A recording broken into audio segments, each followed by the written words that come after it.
Here I have tried to simulate the EV charging handshaking process, the current negotiations or the safety checks, the physical layer between the EV and EVSE when the charging starts or during the charging according to the IEC 61851 protocol.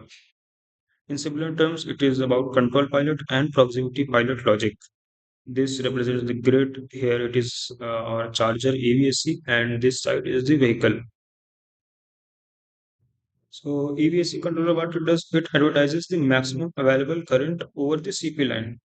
The CP line is 1 kilohertz plus minus 12 volt PWM signal, and the maximum available current is decided by the grid maximum capacity and the cable constants.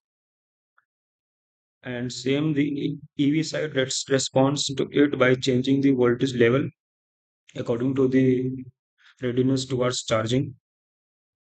Start the simulation by connecting the vehicle with the charger. So now the BMS can see the maximum current which is advertised by the EVSE. So now it is limited by the cable limits. So why there is two knob? They are representing the maximum current rating the cable can handle. This side represents the cable end which is connected with the EVSE plug, and this is representing the end connected to the EV side. So like if any one of them fails to detect the maximum current rating, the minimum one would be taken. So here it is now 16 amps.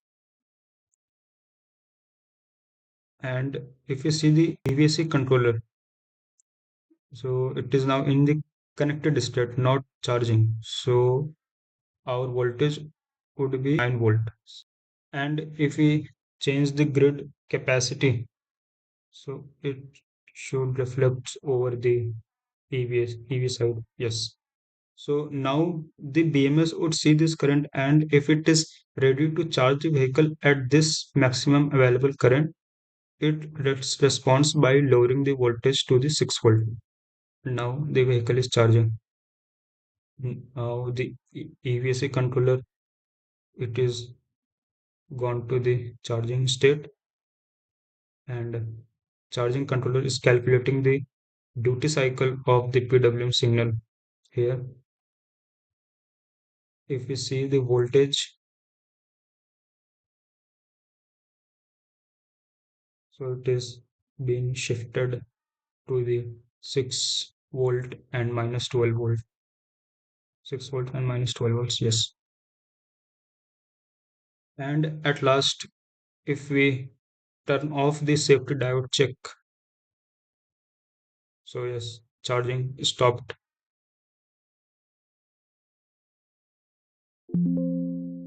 Let's see our voltage waveform. Yes, in the starting it is 12 volt, then from 9 volt to minus 12 volt, then 6 volt, and then it is stopped sending the PWM signal.